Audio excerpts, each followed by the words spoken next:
Oh, welcome, welcome. Fantastic.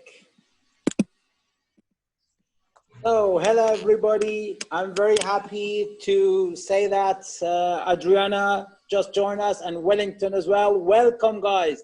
Thank you very much. Just on time. Very well. Fantastic. So, we are going to officially start our third International Journal Club during this COVID-19 pandemic.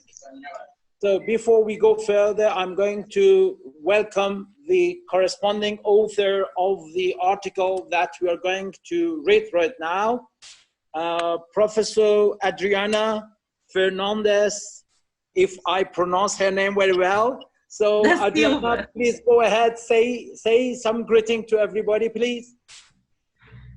Thank you, Professor. So you can call me Mohammad, that is easier. Okay, thank you, Mohammad. So we are from Brazil, in the South Brazil, and you are very happy and appreciate so much your invite to meet with you. Thank you. Thank you very much, Adriana. And Professor Wellington, would you please introduce yourself? Yes, and say some greeting to everybody. Thank you. We appreciate your invitation. It's a pleasure to be here with you now. Thank you for the invitation. Thank you very much. It's very difficult for me to see all of you, and obviously we are now around 120 people from around the world that I'm happy. As I can see, we have the Mr. President of Asian Pacific Endodontic Society. Hello, Wenki. We have Wenki from Malaysia. Thank you very much for joining us. That's amazing. And also we have Professor Talal Al-Nahlawi from Syria, another star of endodontics. So that's amazing. So from around the world, we have from Turkey, from Malaysia, from Syria, from Jordan, from Brazil, from Canada, and many people from India, many of our postgraduate students from around the world. So welcome everybody. Thank you very much for joining us. Give you some very short history of why we are here and what we are doing here. It was just a start as a journal club, simple journal club in our department, which is Endodontic Department. And my postgraduate students start actually presenting some articles, and most of the articles that we start actually reading them are meta-analysis and systematic reviews. As you can see, we have Professor Wenki Babu. Venkatesh Babu is one of the experts in the world in terms of meta-analysis. I'm sure Adriana and Wellington knows him very well as well. And now we have two authors from Brazil that we are going to read. Oh, hello, Basin. And we have another star of endodontics from India. Thank you very much for joining us. That's amazing. Now we have 135 people around. So then we decide actually, because of this COVID-19 pandemic and because some of us are stay at home and some of us are start some sort of urgent works and something like that. So we decide actually to gather under one umbrella of Zoom communication. So each of us invite our student, and fortunately the president of APEC, which is Asian Pacific Endodontic Confederation, Professor Mehmet Beybrakahan, let us to do that under the umbrella of APEC as well. Thank you. Thank you very much, Professor Kayahan. Please go ahead and say your greeting to everybody. Thank you, Dr. Nekoofar, Professor Nekoofar. We are very happy to be here. It's our pleasure to be with you, and thank you for sharing this successful event with us. Thank you very much for your support as well. So what we are going to do, we are going actually to put the recorded sessions of Professor Venkatesh Babu in our website, and we send you some information about that, and we will share with you the link of the website very soon as well. So, and APEC is going to advertise that at the same time. In our Facebook, you can find us as well. So you can find me in the Facebook by just typing my name, which is Nekoofar, and I will announce the next sessions there. And when we officially arrange everything, we'll let you know. The plan is one of our students in the future, obviously one of your students should do that as well. We can have another meeting with the professors of each universities to discuss who is going to, for example, next 2 weeks or next week to present. But now, one of our students, Dr. Zahra Mohammadi, is going to present. She's actually one of our international students. She's going to present the article, which is very difficult to do that in front of the authors and the corresponding authors, obviously. Same as the Arvin that did same thing during the last 2 weeks in front of Professor Babu, and Professor Babu confirmed that Arvin was good actually in that last 2 sessions. So today, Zahra is going to present, and obviously during her presentation, if you have any question, you may tell us. Hello, Professor Rohit. You may tell us, and you may ask your questions if you, as you wish, or if you have some questions from the authors about whatever you want. If you want to criticize them, if you want to kill them, don't do that. Just criticize them. You are free to do that. We invite them to tell them we like their articles or we don't like their articles. I'm kidding, don't worry. Definitely your article is very, very good, similar to article by Wenki that he did a great job by clarifying and simplifying very difficult topics. So I'm not going to wait you anymore. I'm happy to announce that now we have 100, it's increasing, 100, almost 60 people around. I think this time is better than the previous time. So just for Malaysia, I think it's very late. Almost midnight. Thank you very much, Wenki. I really appreciate you join us. Okay, Wenki, do you want to say something? And then we are going to start. No. Just I don't want to waste everybody's time now. So good luck. Just go ahead. Thank you. Thank you very much for joining us. Rohit, do you want to say something? Some greeting to everybody. Good evening to all. Let's go ahead. Let's start. Welcome all. Okay, and we have Prashant. So Prashant, if I pronounce your name very well, do you want to say hello and introduce yourself as well? Because Prashant is going to be our next. Everybody hello to everybody, and let's begin. Let's begin. Good. Let's ask go. Talal if Talal wants to say hi to everybody. Talal, Professor Talal Al-Nahlawi. Okay, maybe later. Okay, Talal, please go ahead. That's amazing. Thank you. Yes. It's nice seeing you all, and really it's a very good idea. Thank you for your efforts. I don't want to waste anyone's time, and we are all eager to listen to you. Thank you. Okay, Zahra, the stage is yours. Go ahead. Hello, everyone. Can you hear my voice? It's clear? Yes, very well. I'm Zahra. I'm going to present a systematic review. Arvin, can you share the slides, please? Thank you. Today, I want to present the systematic review by Dr. Da Rosa and Dr. Da Silva. Title is a calcium, next slide please, yes.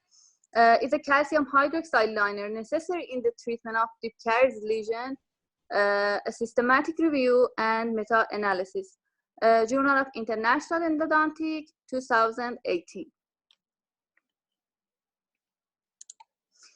As you know, treatment of teeth with deep caries lesion is a challenge for clinicians. So to prevent pulp exposure, which can compromise the prognosis, leaving a layer of contaminated caries over the pulp after selective or stepwise removal has been suggested.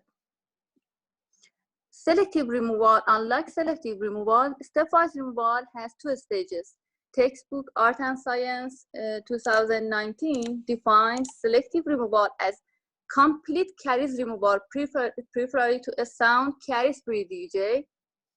axially and pulpally, caries is removed within approximately 1 millimeter of the pulp within soft dentine. It means you can leave some soft, even contaminated dentine over the pulp to prevent pulp exposure.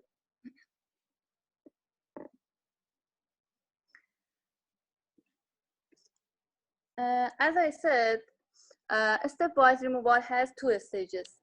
First stage is like selective removal, which was caries removal to soft dentine. But here we have provisional restoration for 6 to 12 months. At the next stage, we need re-entry and selective removal to firm dentine, and then put in definitive restoration in place.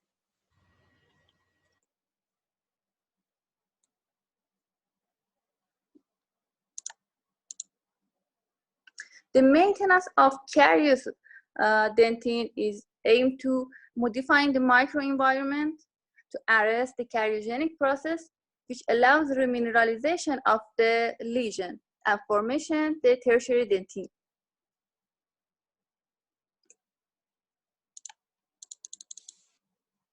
And the purpose of using a liner is to promote the formation of dentin bridge and a tertiary dentine to protect pulp from stimulation. Calcium hydroxide is a very common material as liner. It's thanks to its alkalinity, biocompatibility, inducing pulp dentin remineralization, and decreasing bacterial infection. Long-term studies have shown a high success rate for selective and stepwise removal of caries lesion. Clinical success means healthy pulp with positive sensitivity to cold and heat, absence of spontaneous pain, and absence of periapical lesion in radiographic examinations. But on the other hand, some clinical radiographic microbiological studies have shown simply sealing the cavity properly could lead to inactivation of active deep caries lesion, even with inert material. So there comes the question. These long-term clinical success are due to sealing the caries dentine or due to the liner material. So the aim of this systematic review was to evaluate whether it's necessary to use calcium hydroxide liner in the treatment of deep caries lesion of primary and permanent teeth. You can see the hypothesis tested and research question.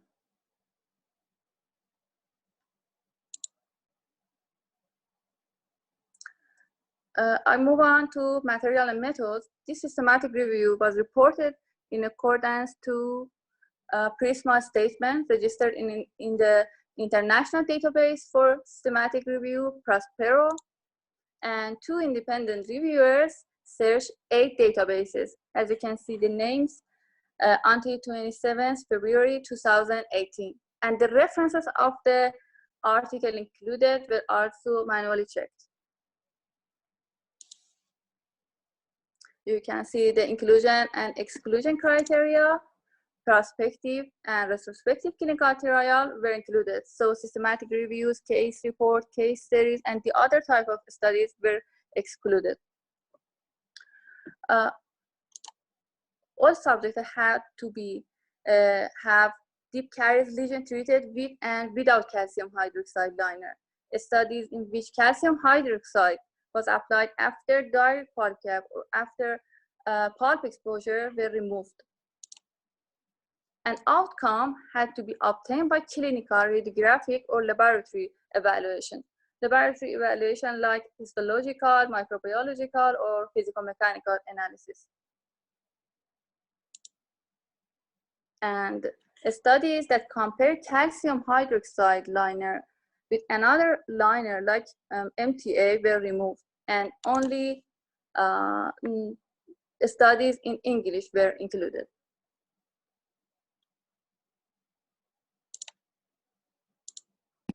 Sarah, may I stop you? Sorry about that, Yes. Clara.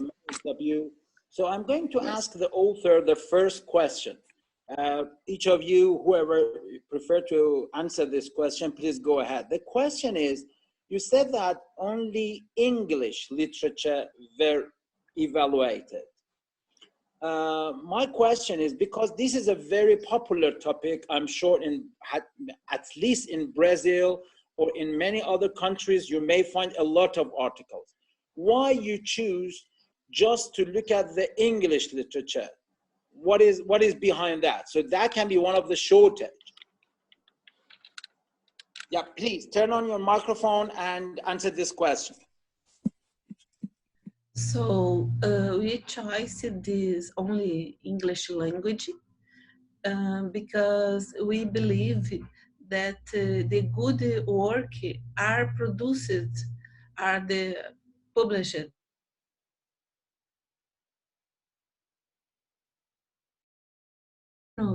here in Brazil. So you believe that good journals published them in English. So because you have many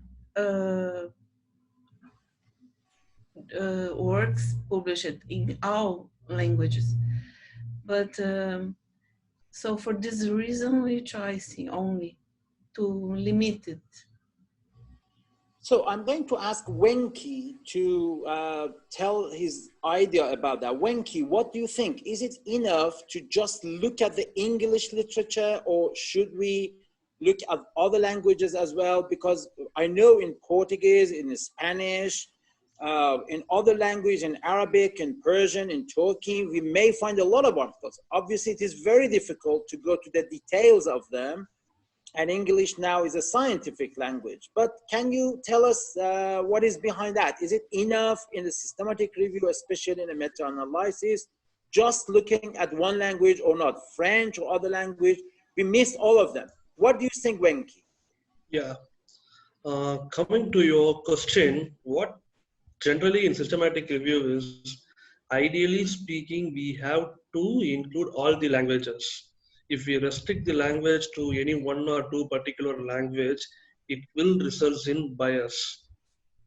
But practically speaking, including all the languages will be very difficult. That's why even though most of the articles will be restricting only to the English language, providedly most of the scientific journals is published only in English language.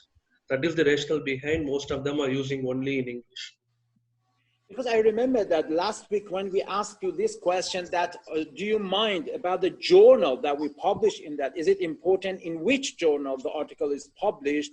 You answered it is not important. The importance is the quality of the article, not the journal which is published in that. And as you said, scientifically or theoretically, it is very important to look at all languages when we are looking at a data and we want to pool the data together. Am I right? Yeah, of course, of course. Okay, Wellington, what do you think about that? I think it's important to include all language when we could, but we did not exclude any article because of this, and probably because we don't look in databases from other countries, maybe. But I think we only included in the analysis the studies with bias, with less bias. So I think we included the good papers to summarize the evidence that we wanted. There are so many articles, in Brazilian articles, about this topic, and in gray literature also. But we wanted to include only the evidence in English because we didn't know to read another language, and it would be a problem for us. There are other studies in which we included also other systematic reviews that we performed. There included also studies in Portuguese and in Spanish, and the reviewers requested us because we should have only included in English. So after that, we only included in our reviews, we are only using the English language because of this problem that some good journals have this problem with accepting papers published in other languages. Okay, thank you very much. Thank you very much, Valentin. Okay, Zahra, carry on. Yes, thank you. And the two reviewers tabulate the data. Next slide, please, Dr. Arvin.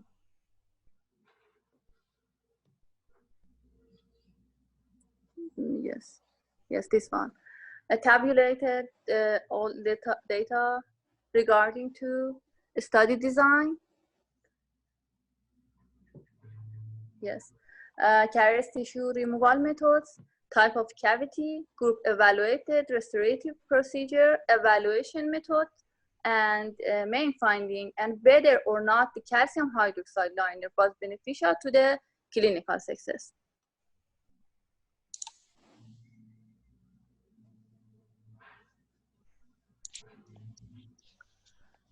The analyses were performed with considering the clinical and radiographic success rate of these treated with and without calcium hydroxide liner, and collected from randomized clinical trial with at least 12 months of follow-up.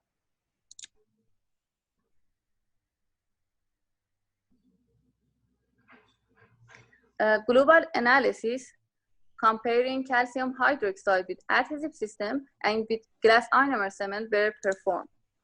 Subgroup analysis considered 12, 24, and 50 months of follow-up was also performed. In global analysis, tooth loss due to exfoliation or drop-off patients were not included. So they performed a sensitivity analysis considering exfoliation or dropout once as success and once as failure. Zara, what's the meaning of global analysis? I mean, it's the main meta-analysis. They pull the data, and I think they pull the data, and it's the main meta-analysis. And is there any difference between global analysis and meta-analysis? I think there is not.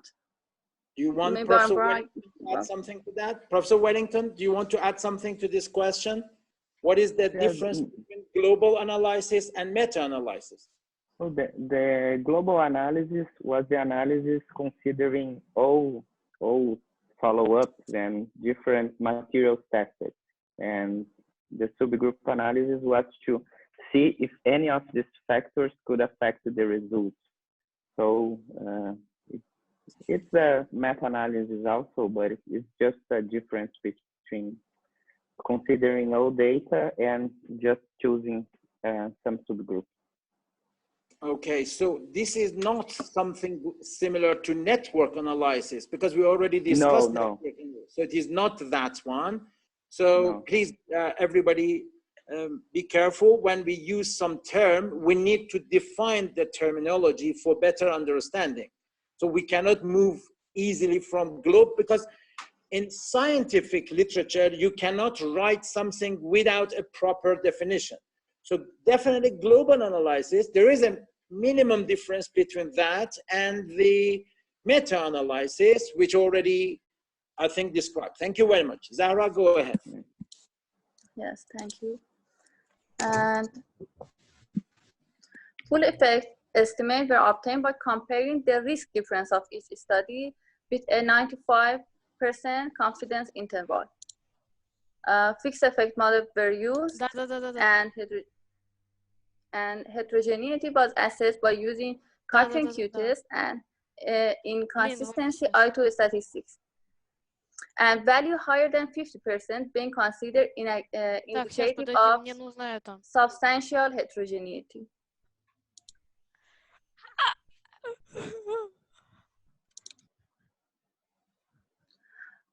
For quality assessment, they use Cochrane guideline and check bias due to incomplete data, as well as selection, performance, detection, and reporting bias. They check the industry sponsorship bias too, and moreover, they used GRAY for evidence of outcome evaluated for failure in primary and permanencies. And unexplained heterogeneity, inconsistency between trials, indirectness of comparison in precision, and the risk of publication bias was considered as Okay. risk of bias within the Can I trial. ask everybody to turn off your microphone, please? Would you please turn off your microphone if you're not speaking? Thank you. I'm going to mute all, and then Zara, you can turn on your microphone again. Okay, Zara, go ahead. Okay. I'd like to move on to result. As you can see, the bias slide, please? Excuse me. Can you go back to the Yes. bias, because we Yes. can have some quick description about the type of bias that's mentioned here. Can you tell us something quickly about the definition of the bias that you mentioned? It means the author has a interest in one result or a specific result. So it has bias. It has a lot of kind, like selection bias or like performance detection. Okay, so There are a lot of them. let's go I don't know one by you one. mean. What is the bias due to incomplete data? What's the meaning of that? I think the authors didn't mention all the data clearly, so it's kind of bias, and we can't understand what he or she really did in the study. Is already published, but the data was not complete. So such a study should exclude from the meta-analysis.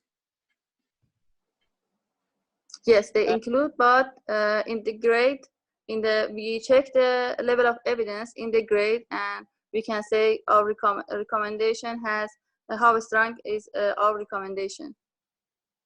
But we can use it in the meta-analysis. Валя, слышно? Okay, Adriana or Wellington, can you tell us something about this type of bias, incomplete data? Да. Валя, скажи, а сейчас будет слышно? Вот сейчас слышно? Some of our Слышно.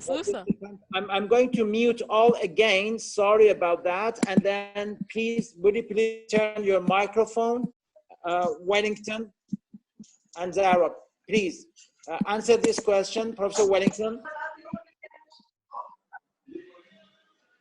Okay, sorry. Okay, you're mute, Wellington. Okay, now it's okay. Sorry. Regarding complete data, there is a difference here between the risk of bias. Oops. Wellington, again, you are mute. Okay.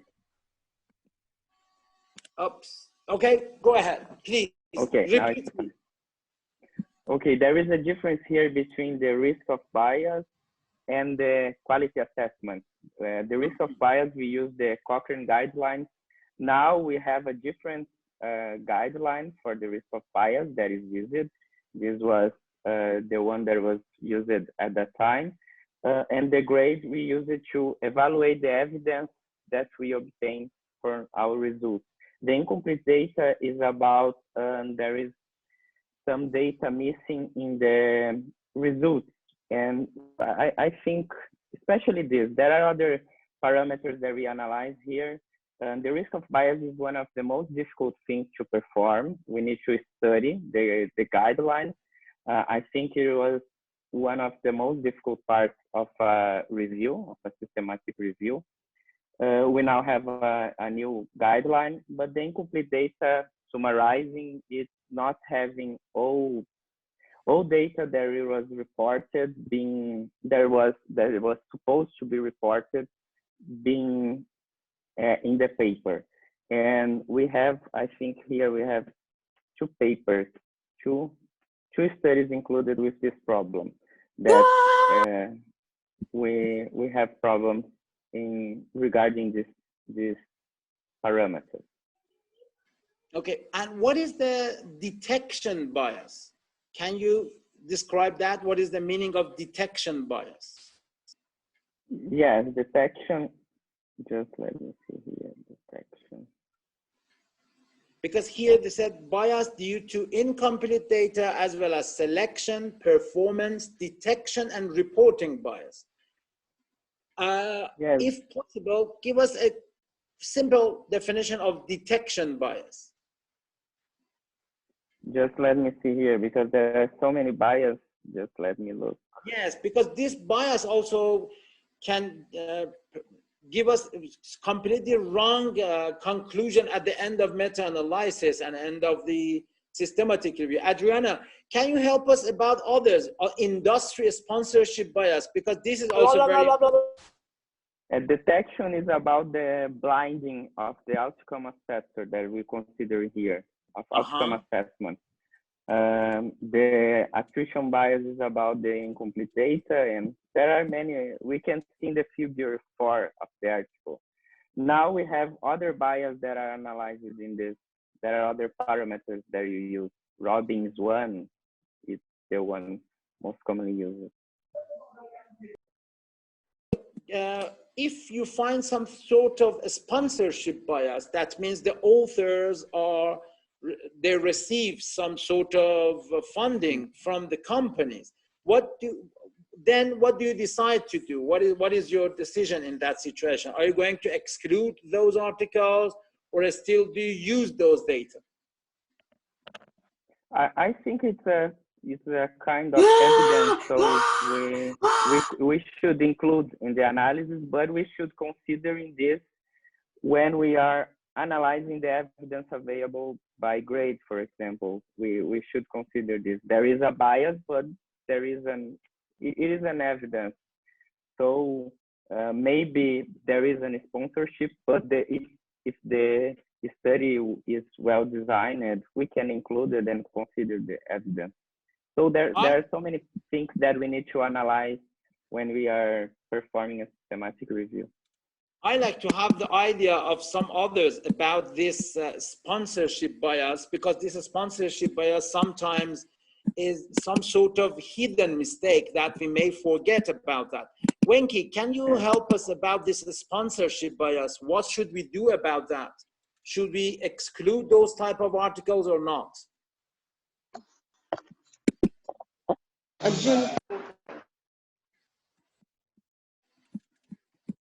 think Wenki, can you turn on your microphone? Okay, any of other professors, do you want to add something about sponsorship bias? Because the sponsorship bias is something that I'm really worried sometimes when we see such a things.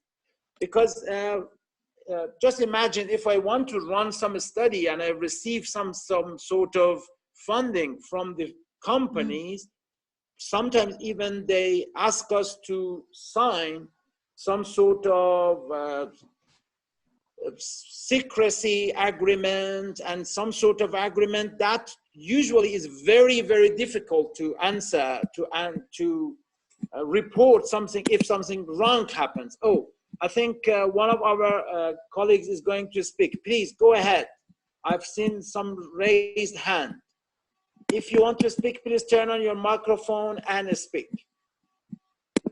No? Professor Kayan, do you want to add anything to that? Others, please? It's a very hard question, really, the sponsorship bias, because most of the times the sponsors are very well-known companies. And this is a sometimes hard answer to exclude this bias or not, because there are also partners in clinical studies, and I don't know. That's a hard question, and sometimes we can't decide what to do. Yeah, I know what you mean. I can see Prashant. What do you think about that?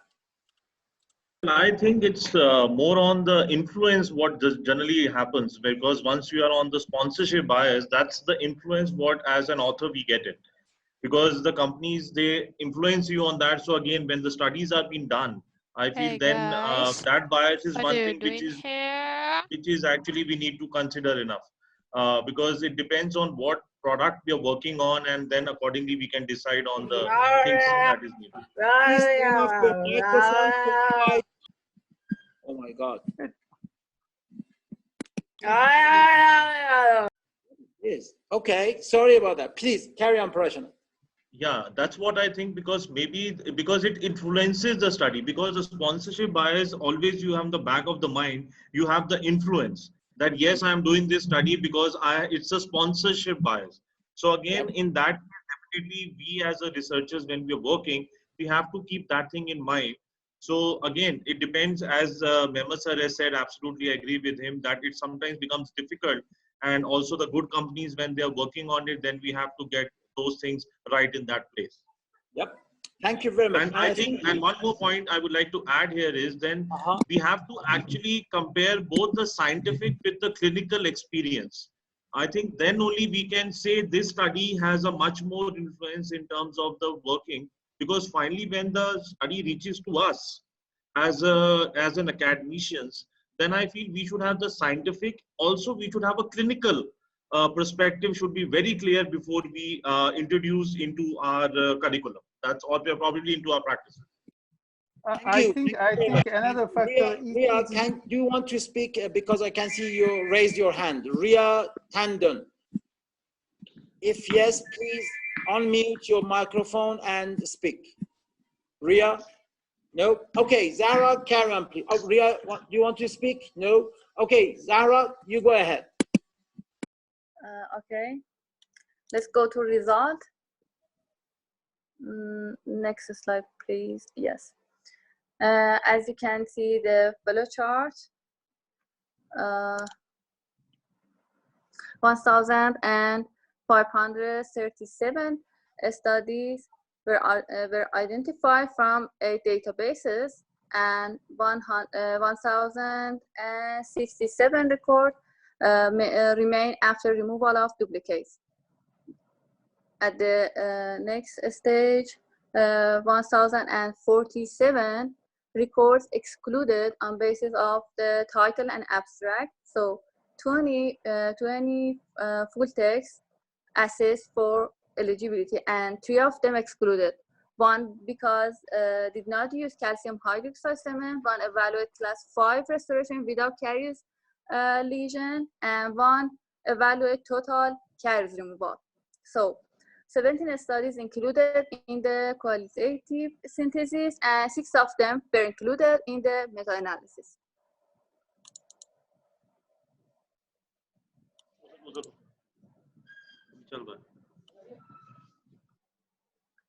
Please, next slide, Dr. Arvin. Professor Adriana, do you want to tell us something about this stage or not? I mean, about the selections and the identification, screening, eligibility, and inclusion. Do you want to add anything, or is it clear?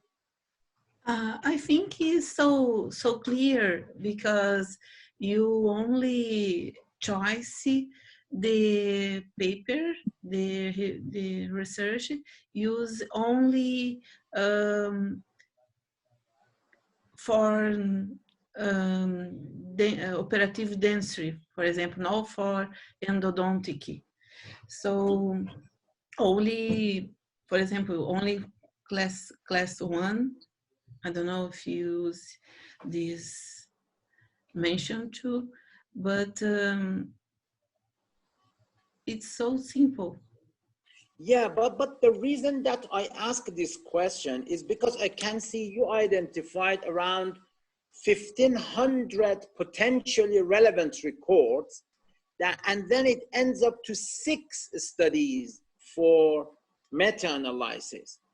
So what is behind this difference? I mean, when you have potentially 1,500 articles and end up with 6 articles, my question, I ask this question because we have a lot of students here and we want to tell them about the story behind this selection. You know, I know the answer, but I want to listen to this answer from your point of view as the authors. Wellington, what do you think? Can you explain a little about that for us, or Adriana, whoever?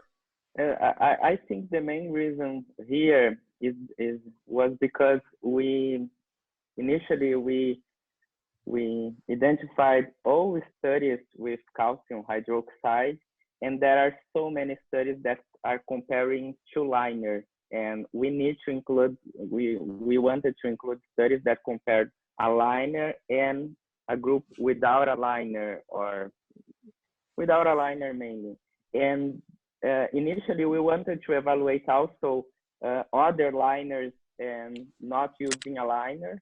It was our initial idea, and then we see that we didn't find any other studies at that moment that comparing a liner and a group without a liner, there wasn't a calcium hydroxide. So that many of the studies initially excluded was because of this, was because there was no group without a liner, many of them.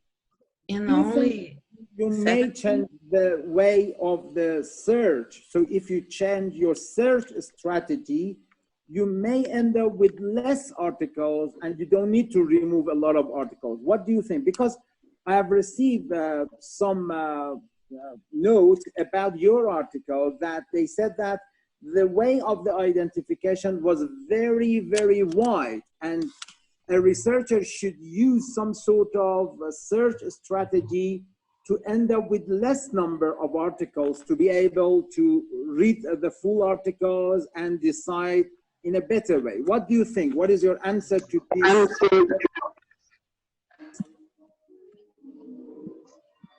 I think Wellington, please go ahead and answer. Okay, I think we found a lot of studies, but I think it's important to get a lot of them.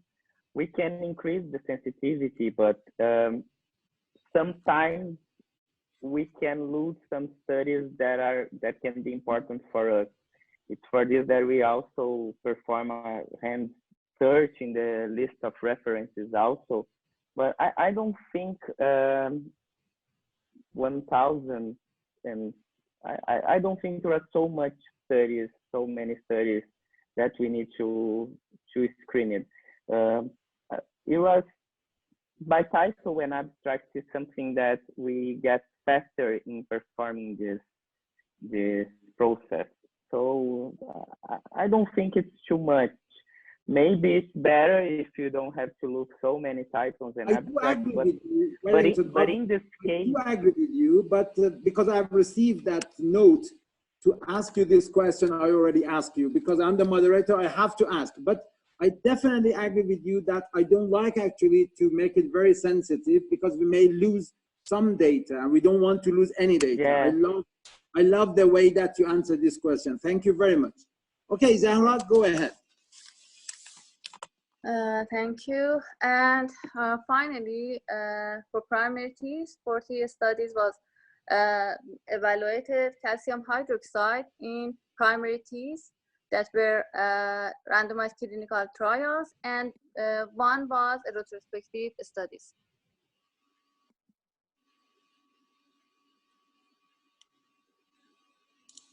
And only two studies compare calcium hydroxide to glass ionomer in permanent teeth, and both were RCTs. Please, next, yes, thank you, Dr. Arvin. Yes, and reviewers tabulate all the data, as you can see in table number 2, number 3, and number 4, as you can see at the next slide. Yes, I summarize them in one slide, and the main, would you please, next, yes, thank you. Ultimately, 17 articles were included, but which all were qualitatively analyzed, but 6 were included in quantitative analysis. This is why some studies not included in meta-analysis, short period of follow-up, and the next one is multiple follow-up. Some study has 2 or 3 follow-up, and one of which were included. And the next reason is the final evaluation was not considered clinical success. As you can see, the samples of it comes below. and check laboratory evaluation like micro hardness or something like that, discoloration of dentine. They were not included in the meta-analysis.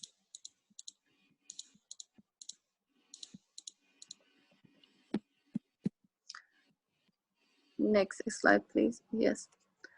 So meta-analyses were performed with 6 randomized clinical trials in primary teeth. Risk difference represent the amount of risk which decrease or increase when there was exposure compared without exposure. And positive risk difference value means increased risk due to exposure. The risk here is clinical success, and exposure is calcium hydroxide liner. As you can see at the next slide, that compare calcium hydroxide to adhesive system. As you can see, 4 studies were included, and despite positive risk difference, there is no difference between groups because it crossed the line, as you can see at the right. Yes.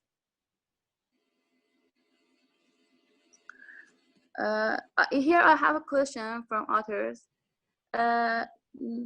Foster 2002 and Casagrande 2009 are one study and with same sample. Can we use one study with different follow-up twice in a meta-analysis? Yeah, please, Wellington, because this is also the question that I have received from others as well. Because sometimes some authors, they publish one article and they just follow their cases for a year or 2 years and then publish another one which they follow same samples for another 5 years. I think I'm not sure is it ethical or not to do such a things, but sometimes they do. And if it happens, can we use that data in meta-analysis and put them together or not? We usually only include the follow-up, with a long follow-up. The last follow-up is the one that we included. Here we perform it together just because we perform it after a subgroup analysis considering different types of follow-up. But we also analyze in this case data without considering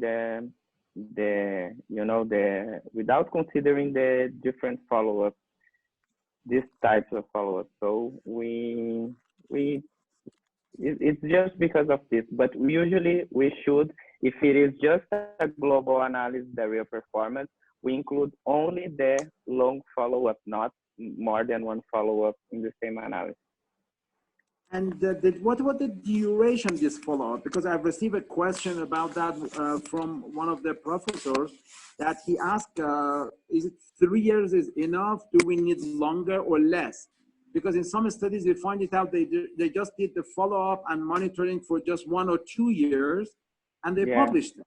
And there isn't anything more than that. Is it enough or not? And how do you decide what to do with this type of short follow-up or long follow-up, and which one is long, which one is short? What is the criteria, what is the index for that? Yes, it's very difficult. We are doing a review, so we need to use the data that we have from other studies. And in this case, for permanent teeth, I think we only have follow-up of 3 months, I think, which for pulp, it's a short-term follow-up. Maybe the results will be, maybe the differences will be seen at longer time of follow-up. So I think we need to use the data that we have in the included studies. Sometimes, of course, that is better to include longer follow-ups, but sometimes we don't have yet. And sometimes the differences are seen only at long periods. I think this is a limitation that we pointed out in this study, because maybe longer follow-ups can give a different result. Probably this can happen, but because we don't have we don't have an answer. True. I mean, it may have some effect on the result. Yes, probably. especially for permanent teeth and for primary teeth, we have studies with longer follow-up, but for permanent teeth, we didn't have yet.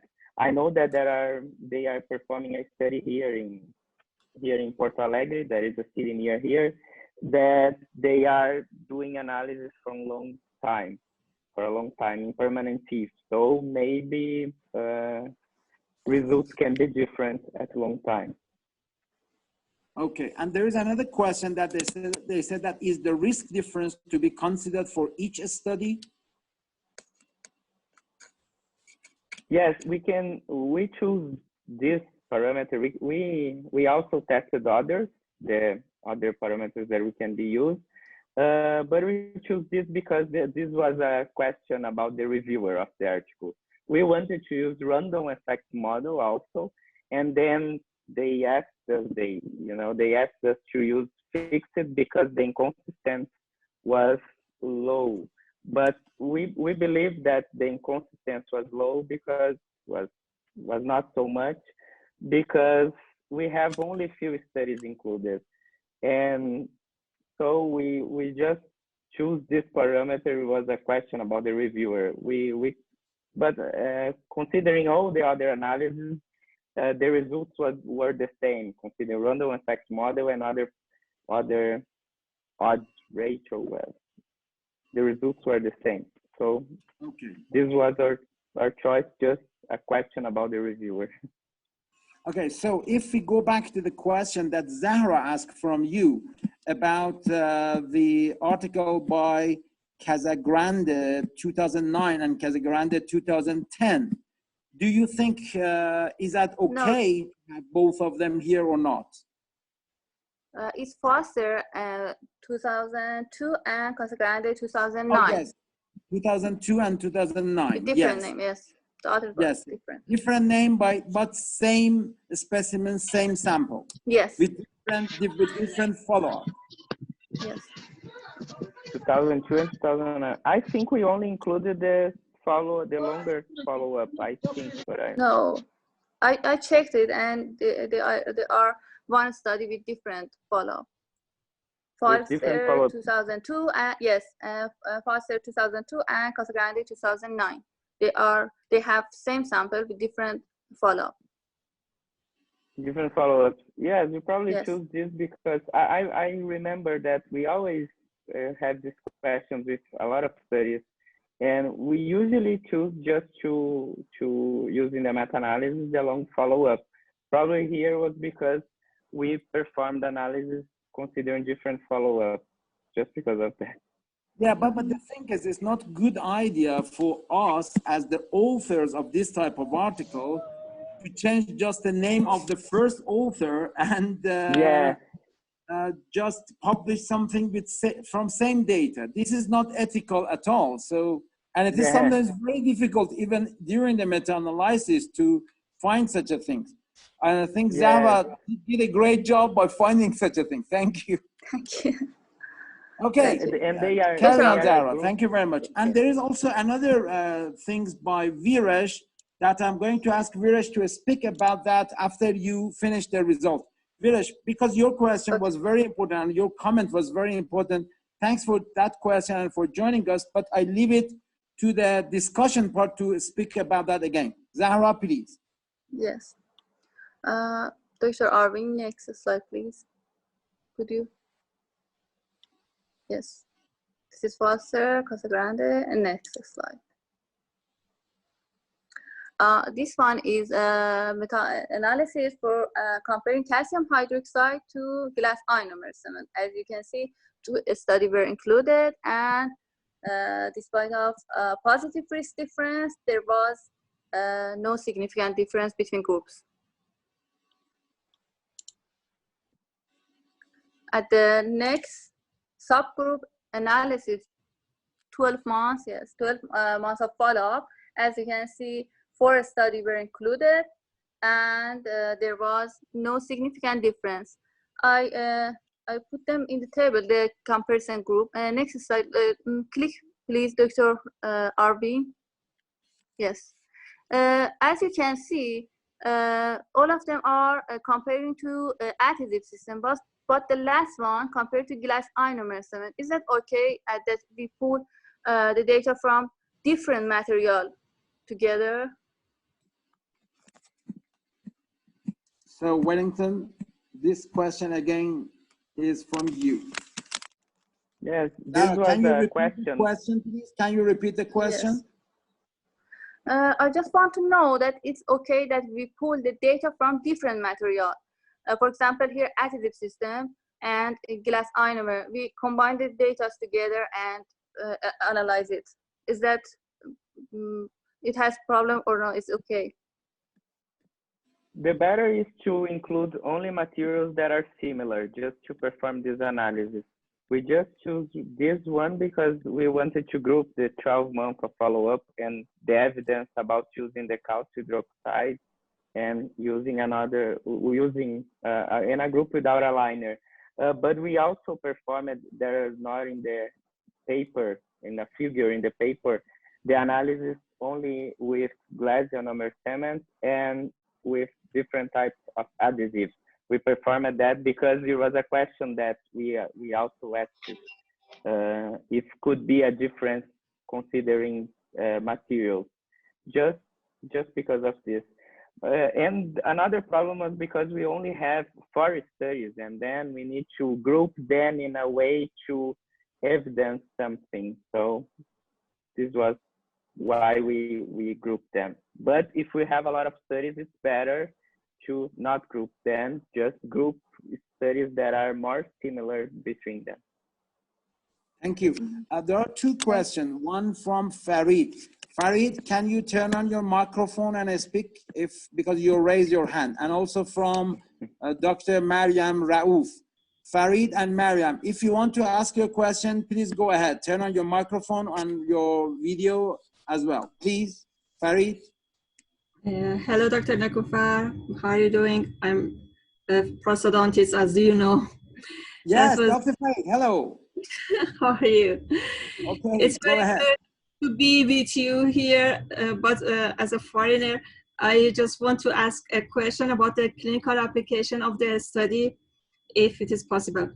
I wanted to know, do you confirm using this kind of teeth that have deep caries and have been put CH or other kinds of materials at a liner or at the base for crowning? Do you accept it? Do you confirm to use them okay. for crowning? I think Zahra first can answer this question, and then we ask Wellington to complete that. Zahra.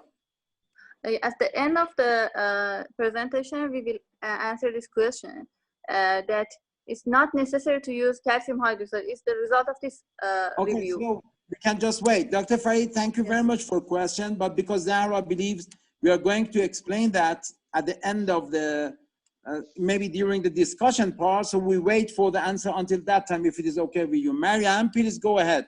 Turn on your microphone and ask your question. Hi, everybody, and thanks a lot for your great job. I have a question. Please introduce yourself, because there are a lot of people that may don't know you. Please introduce yourself. Okay, I am Mariam. I've studied endo in Iran about 15 years ago, and after that, for about 10 years, I was an academic staff in endo department in Tehran University of Medical Sciences. And it's 2 years I have come to Netherlands, and now here I'm doing a PhD, and besides that, I'm doing root canal treatment also. Okay, go ahead, please. Okay. I have a question about the figure 2, and also it can be for other figures also. Here, as you see, I2 is more than 50%, yeah? And that's not so low, and that shows that we have a considerable heterogeneity in the different studies that have been included here. But on the other side, in right hand, you see that the lines of the confidence interval of different studies have a very good overlap. Yeah, I cannot digest these 2 different figures just beside each other. Okay. I have another question also, but I prefer to get the answer first. Okay, Wellington, I give it to you. This is the difficult job. What do you think? The question is about the I2 heterogeneity of the articles, and the result is not going to be very bad. How we can understand this difference, how we can describe this difference. Professor Wellington, please. Dr. Nekoofar, can I add something here? Yes, please. At subgroup analysis, 12 months of follow-up, with different comparison group, we have I2 equal to 0. It was interesting for me. It was kind of weird with different comparison group. I2 was 0. You know, in a subgroup analysis, 12 months of follow-up. Okay, let's see. Wellington, please. I think the inconsistency, when we have less than 10 studies, probably 10 studies, the inconsistency is not a good parameter to analyze, because there is a deviation. I think there is a heterogeneity here, and the 0 does not represent just because we have few studies, just because of that. So it was for this that I think the most appropriate here, it was to use random effect model, but the reviewer really insists to us to use fixed effect model in this case. But usually it is because there are few studies included in the meta-analysis, because if there are a lot, probably the inconsistency will be higher. I don't think it's a good parameter to look the inconsistency here with few studies included. Okay, thank you very much. And Dr. Murali, H. Murali, please turn on your microphone and go ahead. Mariam, do you want to add anything, or is that enough? The answer is enough for you. Do you want Mariam to add anything? Dr. Raouf? Yeah, may I have also, please, another question about the bars, the horizontal confidence interval bars. And I want to know, I'm curious, why fixed effect modeling has been used here, and why not random effect modeling? Okay, Professor Wellington. Why Yes, not randomized model? We wanted to use, actually the paper that was sent to the journal was using random effect model, but the reviewer asked us to use only fixed effect model because the inconsistency was low, and just because of that. But we believe that random effect model is the most appropriate model to be used here. But the results were the same. Using fixed or random effect model, the results were the same, no difference was seen. So. Okay, next time I think we need to invite the associate editor of International Endodontic Journal, or even Professor Paul Dummer, to answer this type of question, why they push you. So as a member of the editorial board, I will send them this message that we shouldn't push the authors to do such a thing. Please accept our apology. I agree with you. Sometimes we do something wrong. Okay, thank you very much, Mariam, for very special points that you raised. That was great. Thank you. Okay. Hi. Yeah, please. Dr. Murali here. Dr. Murali, thank you very much. Can you turn on your video and introduce yourself, please? Yeah, I've turned on my video already. Oh, that's great. We can see you now. Dr. Murali, please go ahead, introduce yourself and ask your question. I've met you in India during so many conferences. I'm a professor in Bangalore. I work in Bangalore, southern part of India. Of course, I joined late because of heavy rains here and I couldn't join early. I just wanted to know whether the form of calcium hydroxide, does it matter? The form of calcium hydroxide in your study. Okay, Wellington, I think this is a little simpler than the previous questions. So the type of calcium hydroxide, that is the question that I have received from others as well. Thank you very much, Professor Murali. Nice to see you. Okay, Wellington. The studies included only using the cement.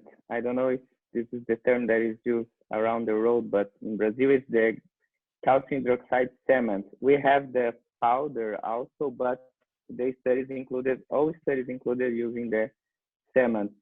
Maybe. So you may say be. that the fast-setting calcium hydroxide comparing to non-setting calcium hydroxide. Yeah. So the one that they use is the fast-setting calcium hydroxide because as a liner, we cannot use the powder, and which is the washable one. So this type of fast-setting calcium hydroxide are the one that they don't wash out easily. They may wash out after a long time, but we don't use them as a liner. I mean the one that they wash out and we use in endodontics. This is different from the one that we use in restorative dentistry. Okay, Dr. Mural? Yeah, and if it's better if we use a light curable calcium hydroxide, which is cured by light, I think this is the type of, we need another study for that to compare the light Q with the fast setting.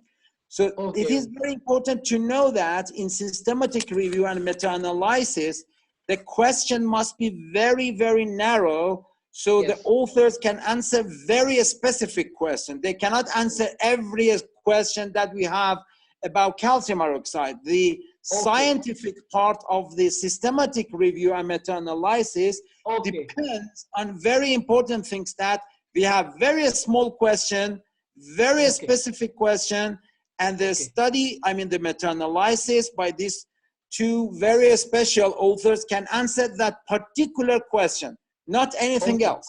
So I help Wellington for that. Wellington, do you agree with me about this answer? Yes, yes, I agree with you. I think the main difference, I don't know if it's going to be solved here, it's because there was, their included articles did not perform a complete caries tissue removal. I think this can be a relevant question here, because with complete caries tissue removal, probably you need a liner, probably. All included studies performed a selective or stepwise caries tissue removal here. So this can be an important thing to consider. Wow, so this is very important. Thank you very much to raise this. Dr. Morelli, thank you very much. Is there anything else? Okay, go ahead quickly, please, because of the time. Okay? No, thank you. It's done. I'm done. Thank you. Thank you. Thank you very much. Zahra, go back and carry on. Yes, thank you. Subgroup analysis for 24. Next slide, yes.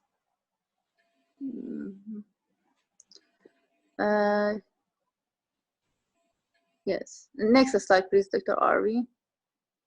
Yes, this is okay. Subgroup analysis for 24 months of follow-up. As you can see, 3 studies were included, and you can see comparison group in the table. There was no significant difference between groups.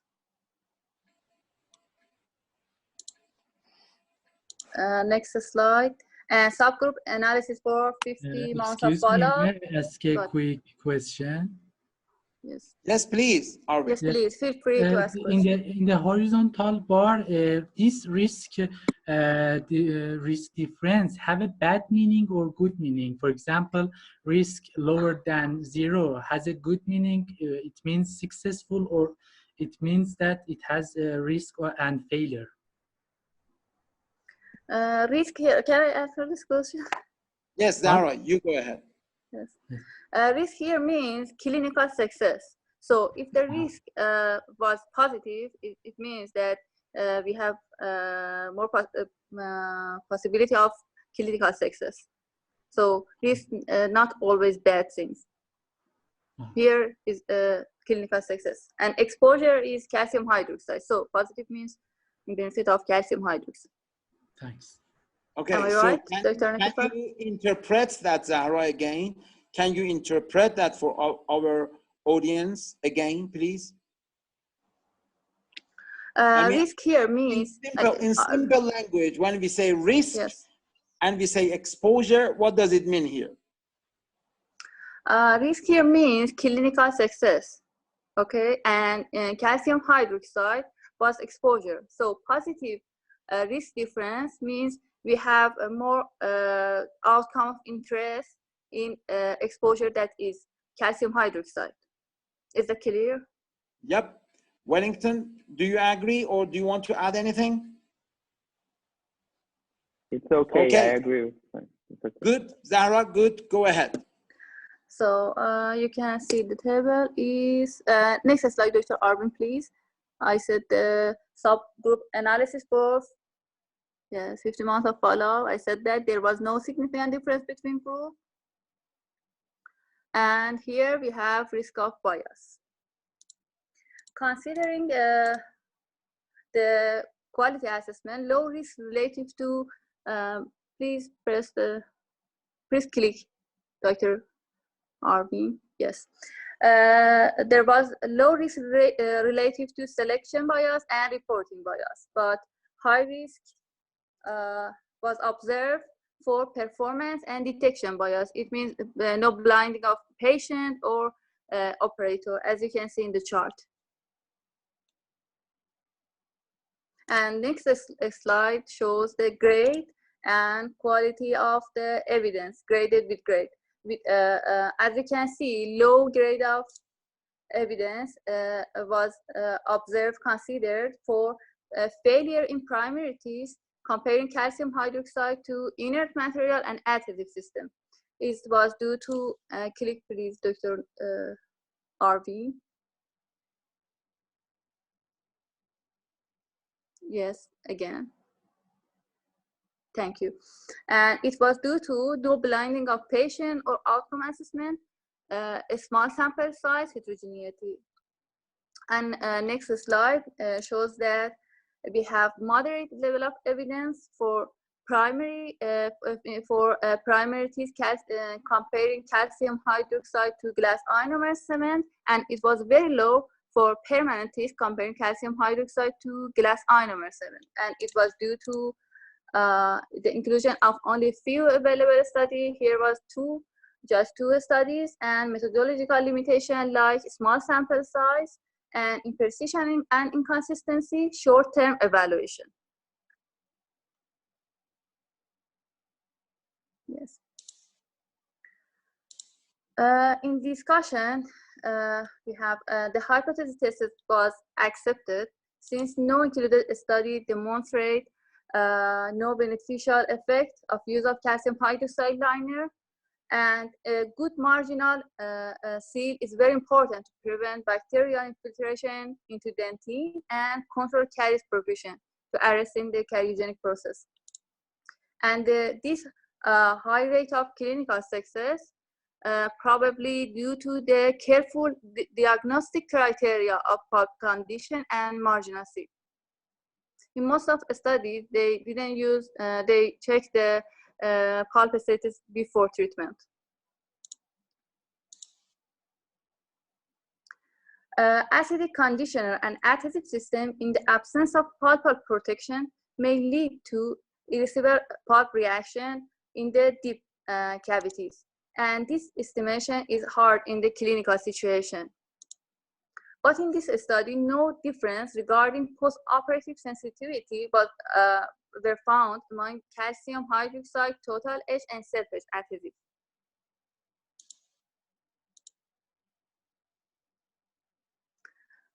Selective removal of caries tissue was performed in a majority of included studies in primary teeth, and for permanent teeth, stepwise was an option that can be considered with high clinical success rate.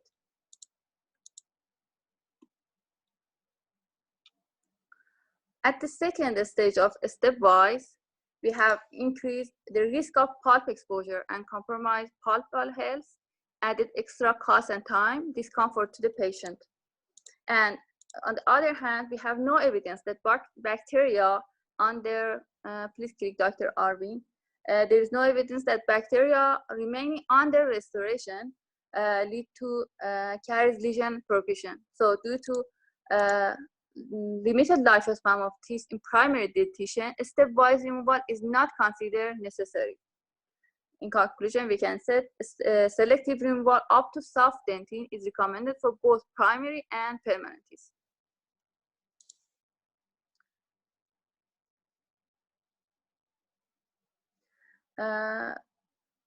Selective and stepwise removal limited to teeth which have no sign of irreversible pulposis. There was some limitation in this study. One of them was age. This result of this study was limited to age of patient from included studies. So further further study with older patients can lead to different results. And the follow-up is very important. Most of the studies in permanent teeth has a short period of follow-up. And some studies on vital pulp therapy showed that main and most failure happen after 2 years or longer. So the follow-up is very important. In general, there seems that to be insufficient clinical evidence to support the recommendation for using calcium hydroxide liner. In conclusion, we have the available literature showed that calcium hydroxide has no beneficial influence on the clinical success of selective or stepwise removal of carious tissue. And further longer and well-designed studies are needed to confirm this success rate will remain over time. Okay, thank you very much. We still have 15 minutes. Thank you very much, Zara and Arvin. You're welcome. We still have 15 minutes. I'm going to ask Dr. Viresh. Viresh, would you please turn on your microphone and tell us your idea about that sponsorship bias? Yeah, Viresh, hi. thank you very much for joining us. I know you very well. You are one of the stars in endodontics, but would you please introduce yourself for others? Hi, Dr. Nekoofar. Thank you for the invite today. And I am Dr. Viresh, faculty of adult restorative dentistry in Oman Dental College. And I am a student of both Dr. Nekoofar and as well as learning from him till date. I'm doing my PhD. I'm a PhD candidate in Queen's Mary University, and especially this article has been really important for me because I am working on systematic reviews right now. So my only question was, I have two parts of this question. The first question was when you were mentioning the different biases, right? One bias was sponsorship bias you had mentioned. One is that how do we come to know from the article itself that it has been sponsored, because some of the authors might not reveal it, and do we approach the authors to ask them whether it was sponsored or not? And second part of the question was when you were mentioning about the results in the discussion part, you had mentioned that so many articles, no bias, this bias was found, no, this bias was found, but no mention of sponsorship bias was there in that discussion part. So how did you rule out the sponsorship, that there was no bias or there was? I mean, did you approach the authors? It will help me to, you know, rule out this thing. Thank you very much, Viresh. And before we go and ask Wellington to answer this very important question and very important consideration, I want to add something else. Imagine that I am the developer of a material myself, and I published about that material myself. Then you don't know that. As a person that you are going to do meta-analysis, you may not know that I have this conflict of interest, and I deny that conflict of interest, unfortunately, in many times as well. I remember that ages ago with Professor Kayahan, we did some study in Cardiff University, and there was very, very negative answer about one material. And that material came from a country that one of us was related to that. So Barbara, Professor Kayahan called me and say, Mohammad, do you think it's a good idea to just put this data in a bin and don't worry about publication? Because if we publish, we are going to bother some of our friends. So this is the issue, you know. They didn't pay to us, but they are our friends. So if Viresh, for example, develops some material and I'm working on his material, I say, oh God, if the result is not good, I'm not going to publish it. So that is one of the big bias that unfortunately we cannot find it easily. So Wellington, the question is, how do you report such a thing and how do you ignore such a thing? Thank you, Viraj. That is a very important issue. Thank you. Okay, Wellington. I think it depends of the study. In this case, we wanted to see if there is a difference between using a material and not using a material. So I think when we are comparing two materials, and if our results were saying that calcium hydroxide liner is necessary, maybe could be a bias very important here that we need to consider. That it can be a sponsorship bias because we are saying that it's necessary to use a material. But in this is a very good question because in the majority of studies, we are comparing two materials and there are a big issue here with a sponsorship bias. Sometimes we look at the protocol of the study. Now, usually the protocol of the clinical trial should be registered. So we need to look for the protocol and see if there is some sponsorship there. It's a way to look at this because usually the people say in the protocol that there are some funding there. It should be ethical, this question. But sometimes we cannot see this. Sometimes this can happen. The author are not going to say that there is a sponsorship bias, and this is a kind of bias that we don't have a control here. But it's important to consider. It's important to consider in the analysis, especially if you are comparing two materials or something that can have a big influence of the industry or anything like this. Okay, thank you very much. So what I may result from this discussion is it is very, very difficult to control this type of bias. And we should try, when we publish, we should try to be honest.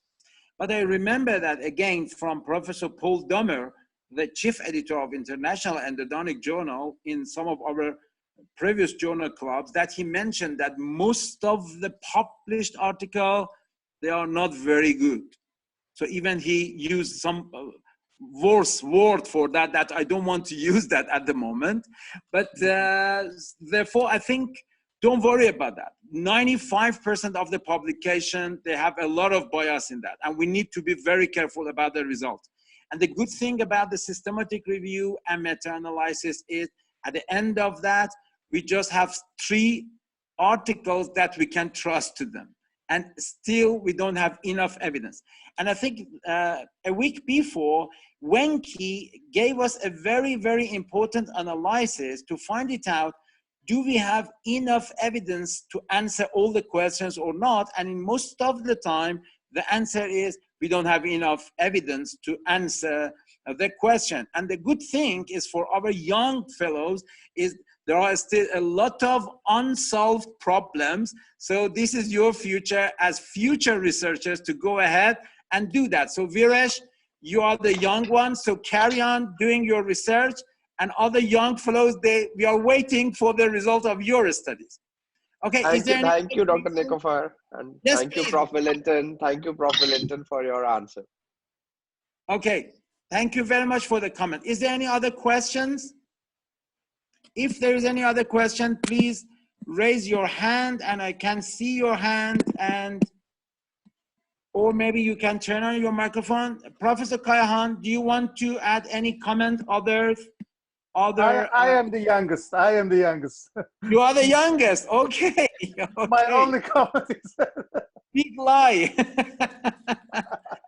Okay. Is there any others? Professor Hariri, I know you did. Professor Ali Hariri, I know you did a lot of study about this topic. So if you want to add anything or any question, the authors are still here. Wellington still survived after this difficult question. Wellington, thank you very much. You are very brave. I'm not brave enough to answer the question about my publications. You did a great job. Fantastic. You know, Wellington published a lot of meta-analysis, and I'm sure many of you are going to suggest some sort of future collaboration with this guy and with Viresh and others. So one of the reasons that we made this networking is to work with each other and actually make some sort of future work, better work, and to understand each of us better. So now we have a very, very clear publication from this fantastic group in Brazil, and we know Brazil is also somehow is the mother of endodontics or mother of endodontics. So, and also obviously for operative dentistry. So if we put everything all together, Zahra, can you go back to conclusion and give us just one word or simple word as a take-home message? What should we do? Should we put anything as a liner or not? I think it's, the sealing is very more important than liner material.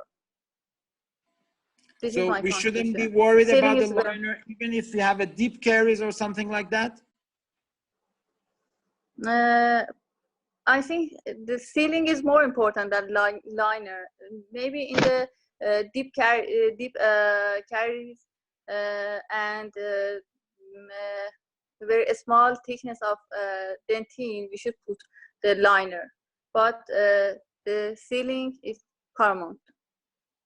Okay, Wellington, do you want to have some last words? We still have 5 minutes. No, I agree with her. I think the sealing is very important, and the poop condition also very important to evaluate, because mainly the bad prognosis is about the poop condition that it's not good before the treatment. And thank you for the invitation. If you have, if anyone have any further questions, please talk to us, to me, to Adriana. We are here. Yes. Before we go for the next question, if there is any, I'm going, okay, I think Professor Zargar is going to ask some question. Professor Zargar, do you have any question? Please turn on your microphone and go. Hi, everybody. Hi, Dr. Nekoofar. Hello, thank you very much. Go ahead, please. Please introduce quickly yourself and then.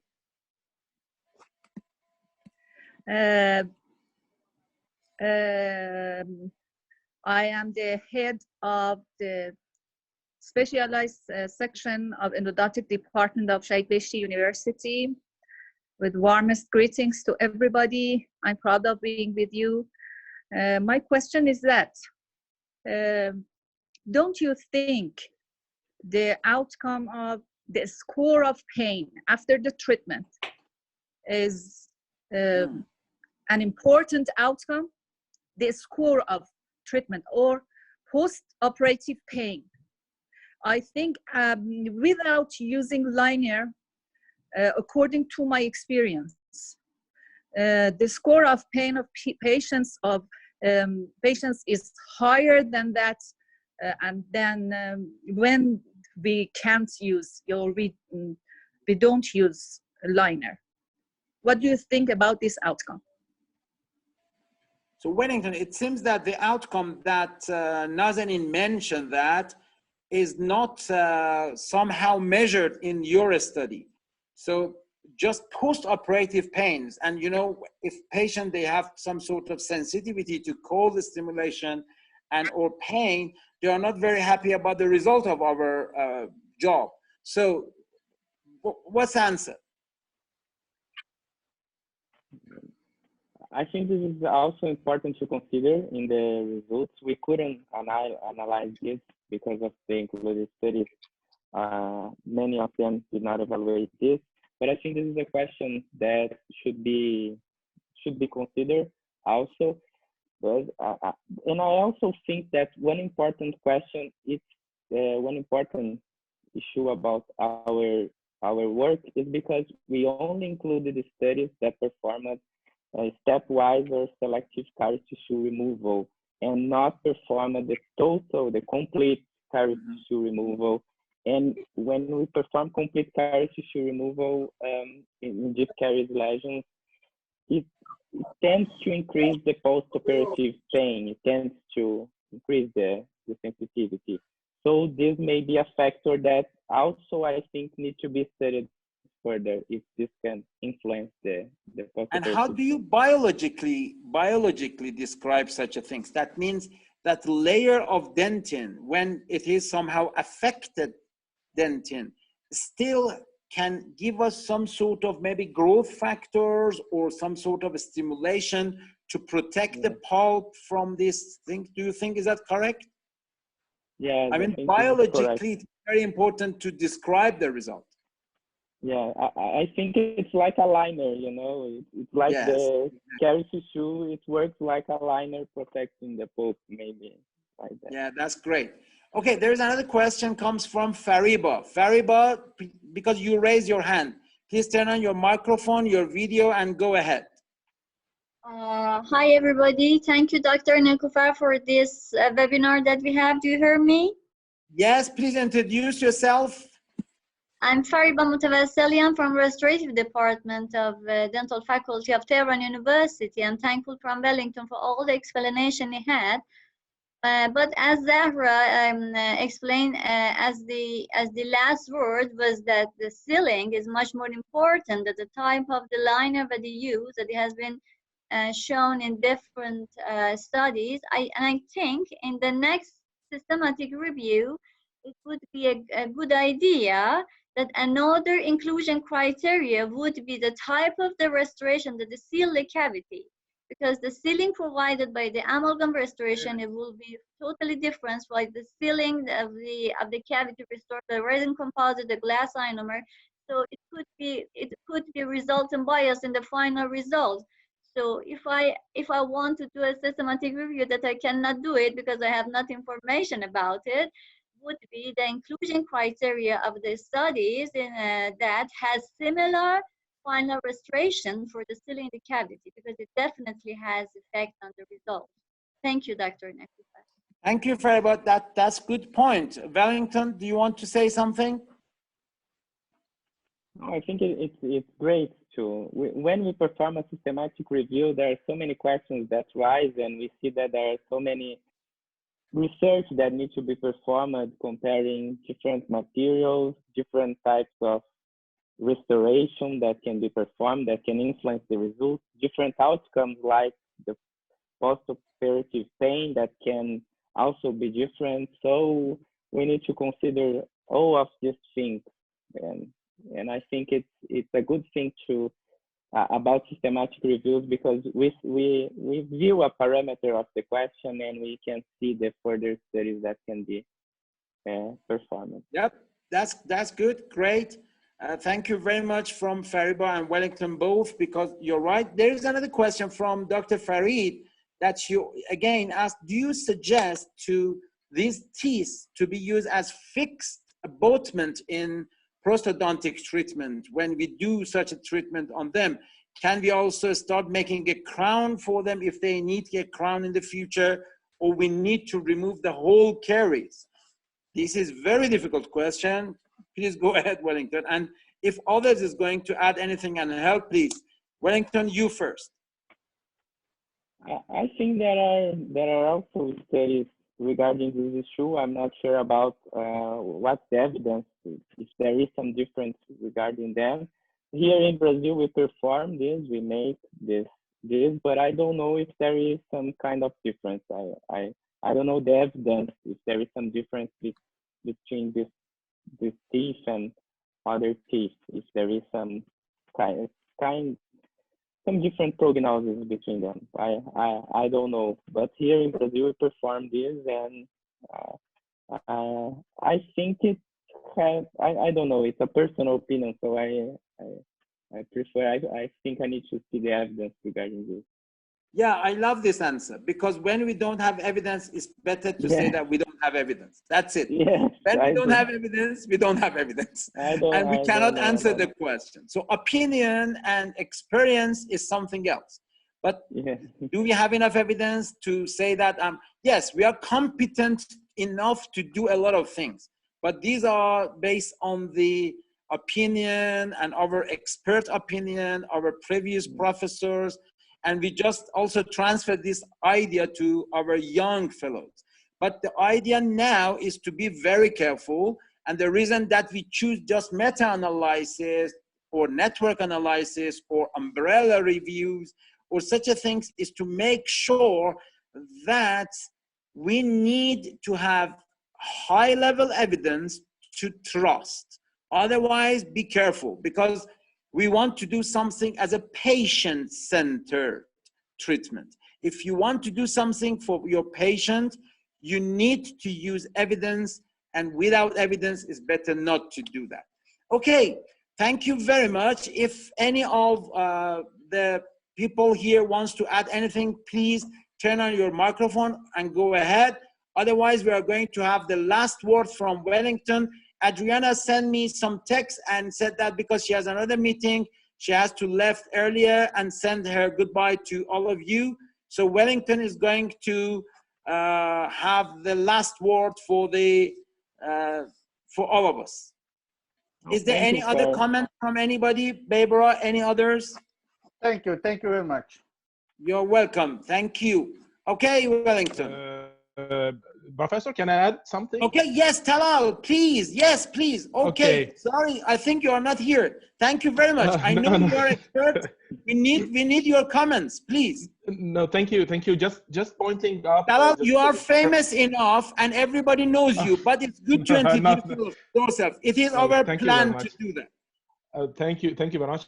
I'm a professor at Syrian Private University. I was really interested. Most of the webinar I followed this interesting topic. As far as I'm teaching restorative and endodontics in university, and I just want to add something just related to the clinician part of it. Wellington, you did and all the research team, you did a wonderful work, and really it was tough answering all the questions. I really appreciate that. But being a restorative, thinking from the restorative point of view, we are always afraid of having bulb exposure. As Wellington think that, okay, it's a kind of liner. But if you think from endodontic point of view, and especially in the presence of the vital bulb therapy and the new updates now of dealing with the colors of the exposed bulb and the shapes, and if we have still any infected dentine around all the exposures, we can understand. Although we have good success rate for partial caries removal, whether it's selective or whether it is stepwise, but also on the other hand, if we follow the new techniques for vital bulb therapy, we have also more than 90% of high success rate if we follow all the procedures. So I think, and regarding to the last question that was asked clinically, do you really can include such things, a treatment planning of fixed prosthesis? I believe when we are in this, we have to think out of the box and not to be afraid of the bulb exposure and go for removing all the caries, even if we have exposure, to evaluate if we have any avascularity or any yellowish of the tissue in order not to threaten the treatment.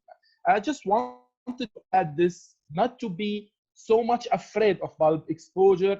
On the other hand, we have high success rate for treatment of vital bulb therapy. Thank you. This is what a comment to be added on this very nice discussion. Hello, fantastic. Thank you very much. I think we always try to make sure that we remove all the etiology of the pulpal infection or pulpal inflammation as endodontists. But in restorative, there is a tendency to not to expose and leave some layer underneath of that. So this is some sort of a spectrum. On one part of the spectrum, we endodontists, because we do resectional treatment, although, as you mentioned, we do vital pulp treatment at the same time, thanks to biomaterial that we may use to do that.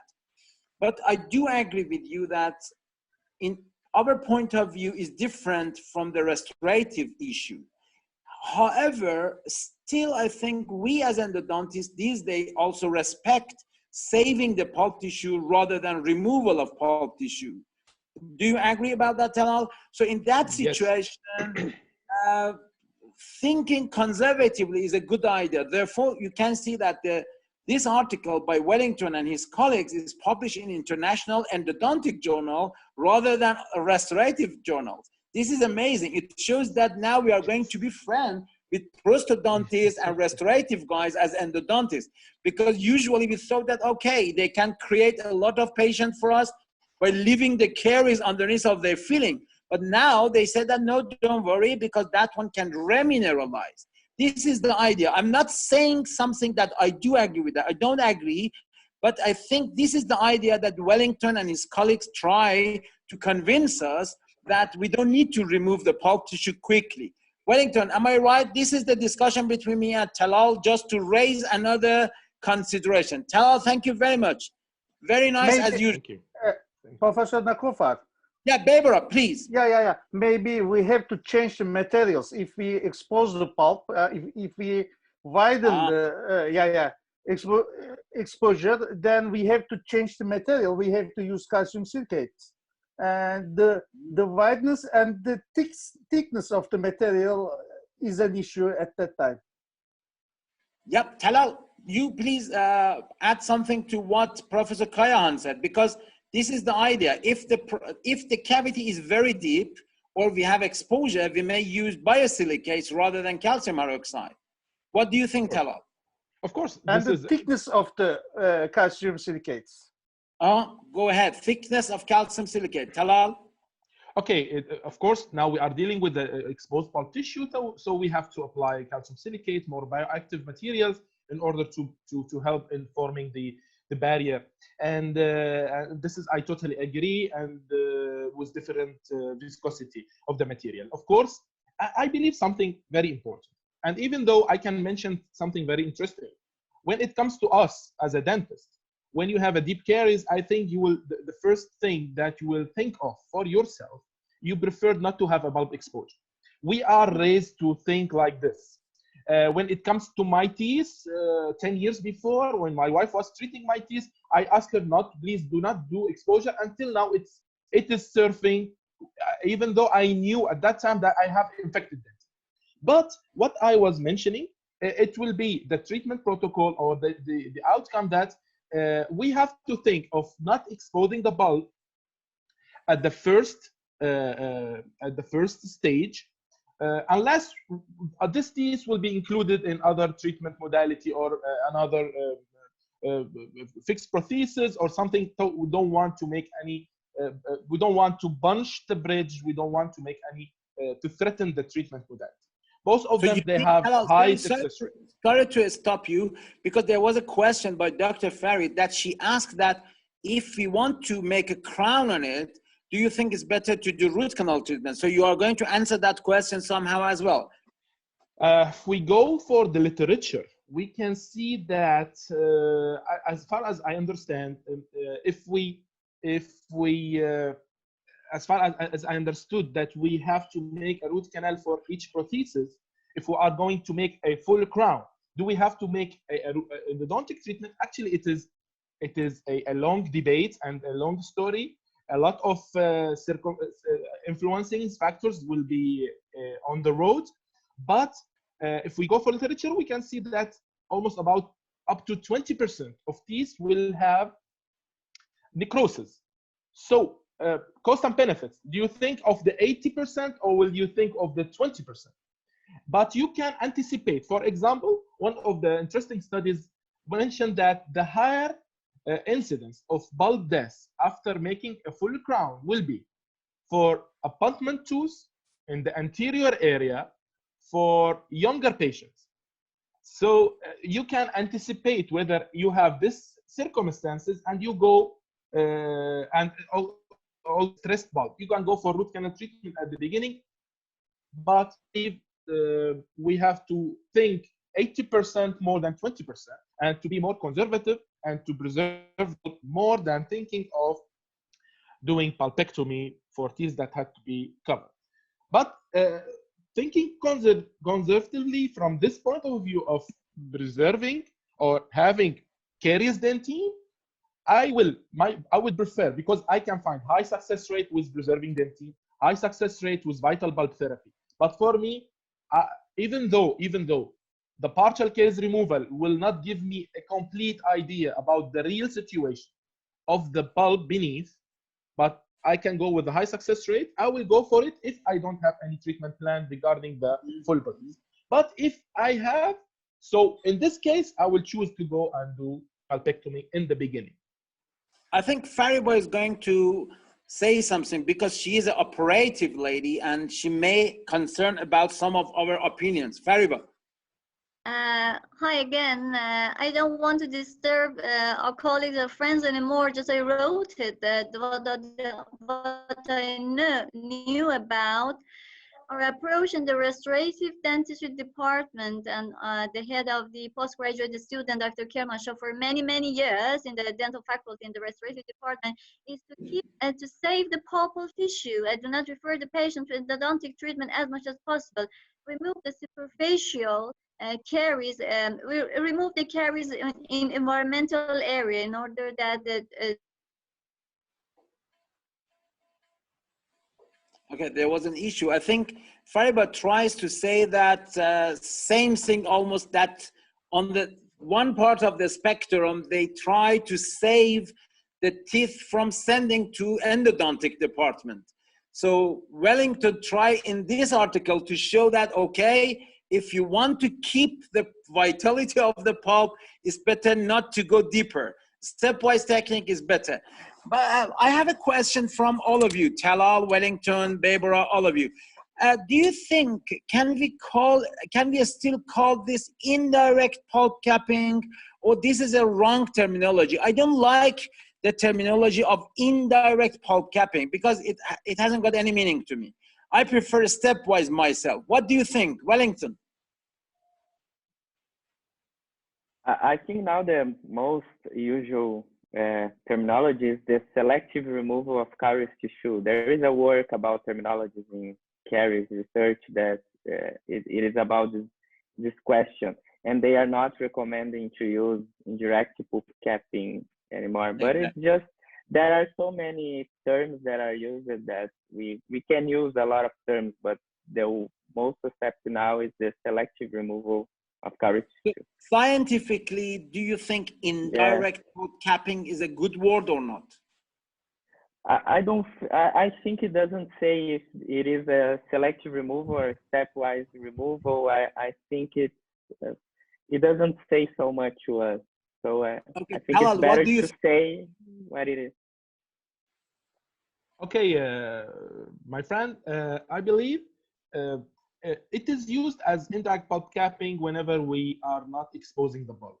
But if we go deep into this terminology and if we follow the Sturtevant's Art and Science of Operative Dentistry textbook, we can understand that if we go for indirect pulp capping, this remains that we are preserving affected dentine, not infected dentine. But the research was done by Wellington and colleagues. I think they are going with the selective removal because they left or they investigated the articles that they left maybe infected dentine, which I mean caries dentine with bacteria inside. You know, affected dentine, you have to apply a caries indicator, certain caries indicators, and you don't have any dye staining that you know that you have maybe less hardness tissue, but you don't have any bacteria.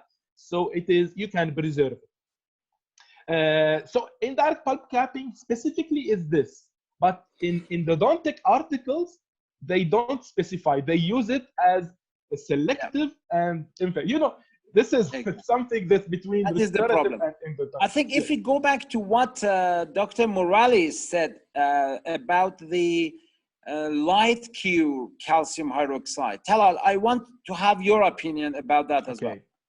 And also, please be ready, because after that, I want to ask this question from you as well. What do you think about the question that Professor Murali mentioned?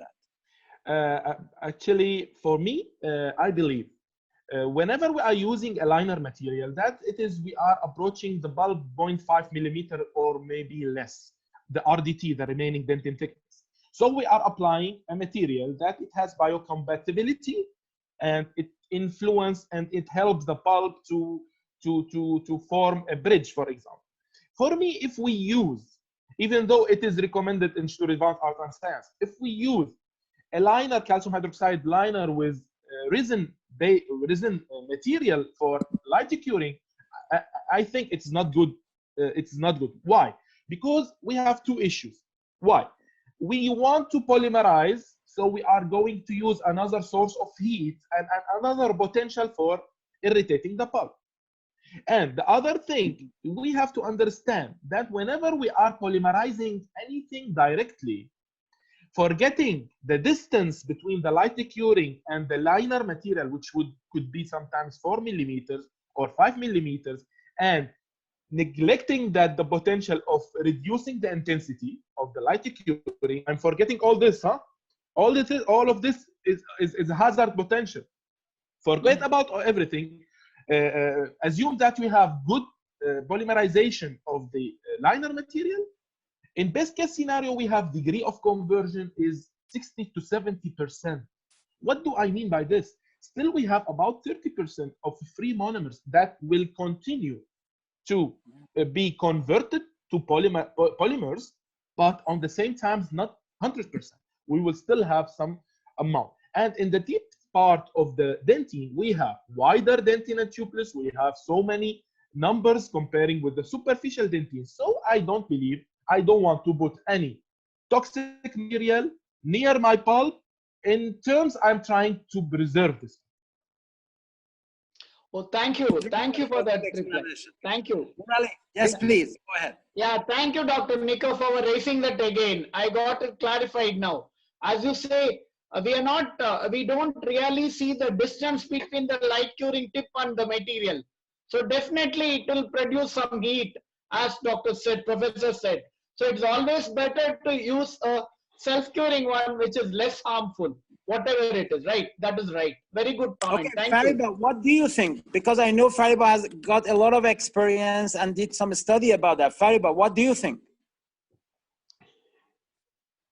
Thank you, Dr. Nekoofar. I'm not good about it, but I did it in several years in the restorative department. We got a good result about the sealing, as I explained to you before. And recently, you prefer the light cure to self-cure calcium hydroxide? No, the question is about the comparison.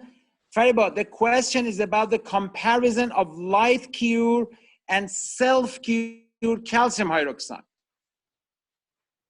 Definitely, as Dr. Morali explained, and other guys, and also Dr. Talal, yes.